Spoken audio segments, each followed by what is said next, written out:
সংখ্যাখিনি দুটা অংক বিশিষ্ট নে কি এইটো স্যাৰ দুটা হয় নে সিঙ্গল আমি গুটিখিনি চাম উলিয়াই নথলো বাৰু আমি ল'ৰা ছোৱালীক মানে হাতে কামে কৰিবলৈও দিম লগতে আমি যেতিয়া 1 আৰু 4 যোগ কৰিবলৈ দিম মই মাজত দিলোঁ ষ্টুডেণ্টক আপোনাৰ এটা ভৰাবলৈ দিম আৰু বোলে ইয়াত 4 নহয় তুমি ভৰোৱা তেওঁলোকে তেতিয়া এনেকৈ 4টা ভৰাব ঠিকে আছে তেতিয়া বোলে কেইটা পালে সেইটো হিচাপ কৰি চাব বোলে 5টা পাব সেই ধাৰণাটো আপুনি দিব হয় না সেইটো ঠিক আছে যোগৰ কাৰণে সেইটো ৰাখিলোঁ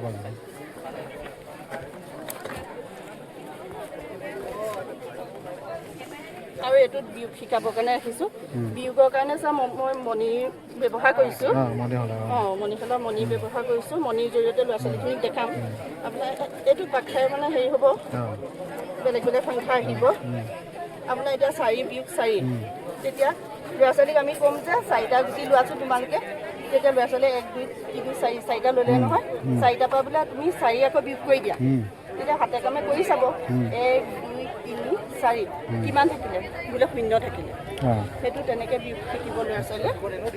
আৰু যোগ বিয়োগ কৰাৰ পিছত আমি তেওঁলোকক পূৰণ শিকাবলৈ ল'ম দ্বিতীয় শ্ৰেণীত আপোনাৰ গাঁঠিৰ সহায়ত পূৰণটো শিকাবলৈ আছে হ'ব মই গাঁঠি বেলেগ লগাই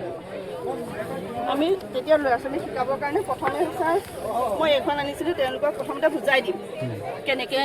শলাখিনি আমি দিব লাগিব আৰু কেনেকৈ মানে পথালিকৈ আৰু লিখিভাগে দিব লাগিব সেইটো গাঁঠি হিচাপ কৰিব লাগিব ছাত্ৰ ছাত্ৰীক বোলে আমি ক'লোঁ 3ডাল কাঠি ভৰোৱা 3 পূৰণ এইটো হিচাপ কৰিব আৰু নাই এইখিনি কথা আছিলে না আপোনাৰ টেলেণ্টটো কেইবাটাও কথা সোমাইছে দুটা অংক বিশিষ্ট নে কি এইটো স্যার দুটা হয় নে সিঙ্গল আমি গুটিখিনি চাম উলিয়াই নথলো বাৰু আমি ল'ৰা ছোৱালীক মানে হাতে কামে কৰিবলৈও দিম লগতে আমি যেতিয়া 1 আৰু 4 যোগ কৰিবলৈ দিম মই মাজত দিলোঁ ষ্টুডেণ্টক আপোনাৰ এটা ভৰাবলৈ দিম আৰু বোলে ইয়াত 4 নহয় তুমি ভৰোৱা তেওঁলোকে তেতিয়া এনেকৈ 4টা ভৰাব ঠিকে আছে তেতিয়া বোলে কেইটা পালে সেইটো হিচাপ কৰি চাব বোলে 5টা পাব সেই ধাৰণাটো আপুনি দিব হয় না সেইটো ঠিক আছে সেইটো যোগৰ কাৰণে সেইটো ৰাখিলোঁ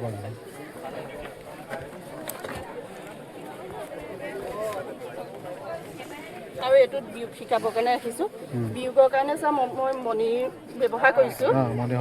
মণিশালৰ মণি ব্যৱহাৰ কৰিছোঁ মণিৰ জৰিয়তে ল'ৰা ছোৱালীখিনিক দেখাম আপোনাৰ এইটো পাখাই মানে হেৰি হ'ব বেলেগ বেলেগ সংখ্যা আহিব আপোনাৰ এতিয়া 4 বিয়োগ 4 তেতিয়া ল'ৰা ছোৱালীক আমি ক'ম যে 4টা গুটি লোৱাছোঁ তোমালোকে তেতিয়া ল'ৰা ছোৱালীয়ে 1 2 3 4 4টা ল'লে নহয় 4টাৰ পৰা বোলে তুমি 4 আকৌ বিয়োগ কৰি দিয়া তেতিয়া হাতে কামে কৰি চাব 1 2 3 4 কিমান থাকিলে বোলে 0 থাকিলে সেইটো তেনেকৈ বিয়োগ শিকিব ল'ৰা ছোৱালীয়ে আৰু যোগ বিয়োগ কৰাৰ পিছত আমি তেওঁলোকক পূৰণ শিকাবলৈ ল'ম দ্বিতীয় শ্ৰেণীত আপোনাৰ গাঁঠিৰ সহায়ত পূৰণটো শিকাবলৈ আছে হ'ব মই গাঁঠি বেলেগ লগাই আমি তেতিয়া ল'ৰা ছোৱালীক শিকাবৰ কাৰণে প্ৰথমে চাই মই এইখন আনিছিলোঁ তেওঁলোকক প্ৰথমতে বুজাই দিম কেনেকৈ শলাখিনি আমি দিব লাগিব আৰু কেনেকৈ মানে পথালিকৈ আৰু লিখিভাগে দিব লাগিব সেইটো গাঁঠি হিচাপ কৰিব লাগিব ছাত্ৰ ছাত্ৰীক বোলে আমি ক'লোঁ 3ডাল কাঠি ভৰোৱা 3 পূৰণ এইটো হিচাপ কৰিব আৰু নাই এইখিনি কথা আছিলে না আপোনাৰ টেলেণ্টটো কেইবাটাও কথা সোমাইছে